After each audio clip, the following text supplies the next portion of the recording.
that rolling story where President William Ruto says he's ready to hold dialogue with the Judicial Service Commission to address what he terms as vested interests and corruption in the judiciary.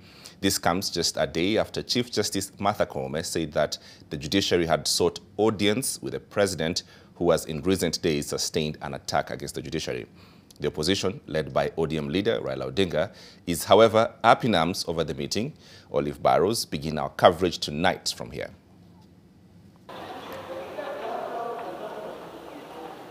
Following a terse statement on Monday, it appears Chief Justice Koome has finally gotten through to President William Ruto, whom she accused of courting anarchy through his onslaught on the judiciary.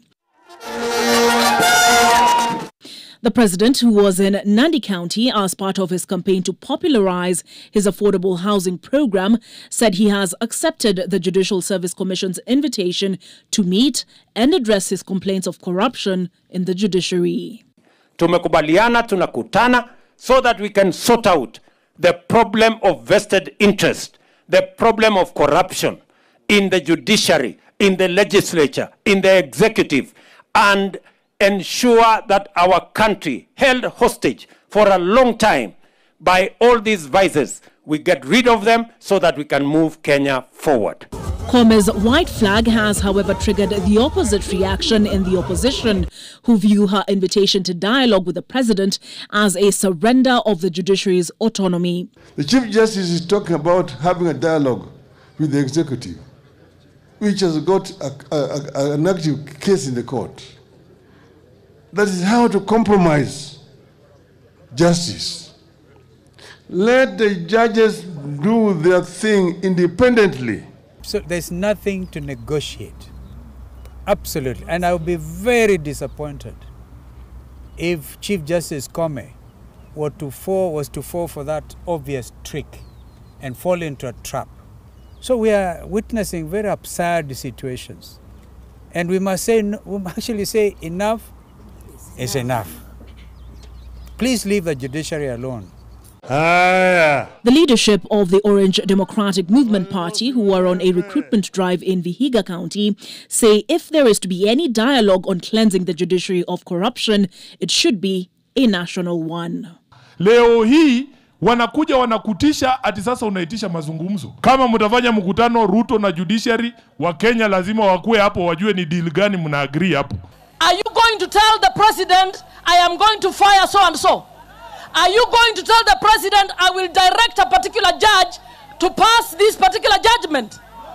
If you want to plunge this country into anarchy, then the judiciary should stop playing politics. So the CJ must stop playing politics and stick to the constitution.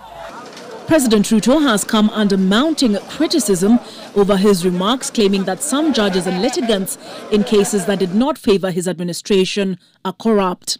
And on Tuesday, he sought to walk the fine line of not admitting fault while demonstrating good grace towards the judiciary. Of great integrity.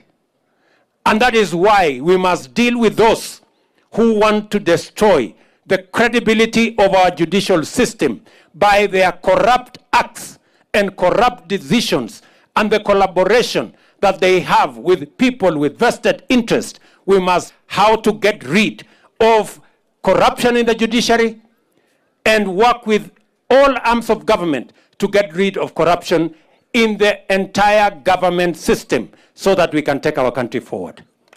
Tumekubaliana jameni? Hawa suje mnandi? Mumeelewa maneno? So tumekubaliana tunaenda hiyo safari. And none of the judges that we have here, as maybe because workers are poor, I don't know, has come to us demanding any bribe.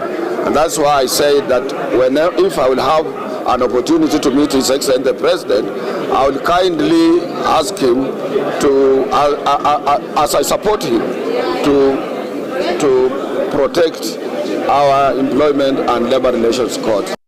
While Koome may have succeeded in pleading a ceasefire between the judiciary and the executive, she now has to walk the fine line between independence and interdependence between the arms of government. And given this development, it remains to be seen if Deputy President Rigathi Gachagua, who claims he has evidence against a judge, will go ahead and submit it before the Judicial Service Commission on Thursday.